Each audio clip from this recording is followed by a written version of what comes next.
Behind the Telluride Airport up on Deep Creek Mesa stands the old Collin's barn. Over 100 years old, this historic structure is being rescued and stabilised in an attempt to preserve yet another aspect of this region's history. We're really excited about this because it's a public-private partnership and it's a pilot project for private property owners who have important historic resources on their property that they want to save, but that they need help in doing so. While the Collins family sold this property in the mid-1970s, many of the Collins family still live in this region today. My name is Dan Collins, and my great-grandfather, Haston Collins, built this barn back in 1906. Well, first of all, there was no road up here, and it was impassable in the winter. And so, for example, if they needed to take butter and eggs down to town, they would load up a sleigh. And so my grandmother and great-grandmother both did this, and they would go down to Telluride and go door to door, peddling eggs and milk and cheese and stuff. So a lot of these families up on the mesa tops had a combination of alfalfa hay.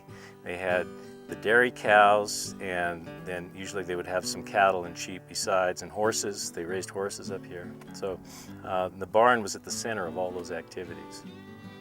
Long-time local and architect George Greenbank has been involved with this project from the beginning and put together the plans for this preservation effort. A friend of mine bought this property and I helped him subdivide it. And I said, we ought to save that barn.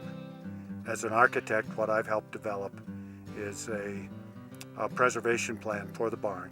Stabilize the structure and replace the siding, get a good roof on it. And we feel if we do that, the barn will probably be here for another 100 years. Our period of significance for Telluride history was between the 1880s and about 1917, after World War I. And ranching established itself during that time, first to serve the miners, and then it took over as the primary economy. While George supplied the necessary paperwork, Rowdy Roudbush, who's no stranger to barns and horses, was the man behind the labour. On these subdivisions, I always say we have mansions and sheep herders, living in harmony. Or in the West Meadows, I've got cows. When the local media says that Tom Cruise doesn't deserve a tax break, they're looking at it from the wrong end. But for these old sheep herders and ranchers, if they weren't getting this inexpensive grazing on public land and private land, they wouldn't be able to exist. Agriculture is a hard job.